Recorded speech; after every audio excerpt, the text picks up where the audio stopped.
Des moments avec Dieu avaient un temps de réflexion pour chaque jour. 9 mai. Contempler Dieu à visage découvert.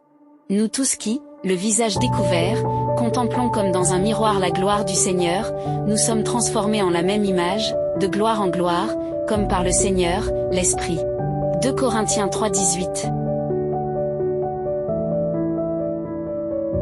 C'était un homme très violent colérique qui vint d'être surnommé le fils du tonnerre. Ce surnom de lui fut donné par n'importe qui mais par le Seigneur Jésus lui-même. Il était impulsif, il aimait le Seigneur. Mais il avait pour défaut de vouloir que les choses se fassent rapidement qu'après un sermon. Les gens se convertissent immédiatement au Seigneur. Et si jamais ils rejetaient l'évangile du Christ, Jean se met en colère et demandait qu'un châtiment divin les oblige à accepter le Sauveur. Quel genre de caractère aurait donc ce serviteur du Seigneur? Peut-il imaginer un pasteur d'une telle église si impatient que lorsque les choses ne se passent pas comme il l'espère, il s'irrite devant ses frères? Au sein même du foyer, un père grognon qui fait du mal assez fatigue que ses enfants ne supportent pas. Ou encore une épouse qui se plaint de Dieu qui n'est jamais satisfait de rien, et dont les enfants préfèrent s'éloigner. Les gens se montrent aimables en apparence fréquent dans une vie provocante.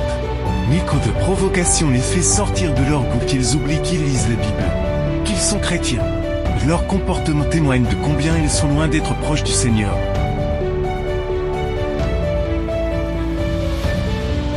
Contempler la gloire de Dieu, c'est contempler le caractère du Seigneur.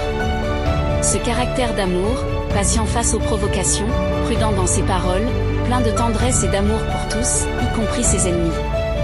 Contempler le suspendu à la croix, et alors que tous l'insultent, de ses lèvres sortent ces paroles qui touchent le cœur. Mon Père, pardonne-leur, car ils ne savent pas ce qu'ils font. Tu peux observer Jésus dans ses relations avec les pécheurs et avec le public Zach, lui disant qu'il voulait s'arrêter chez lui, encore le repos paisible qu'il trouvait chez eux. Lazare, Marthe et Marie, cette fois plante vers une femme adultère à ses pieds, pour la lapider. Mais vile pardonner ses péchés, regarde-le aller chercher l'homme possédé de Gadara pour le libérer de ses démons, tout comme il rendu la vue d'un aveugle guéri les fièvres d'une belle-mère.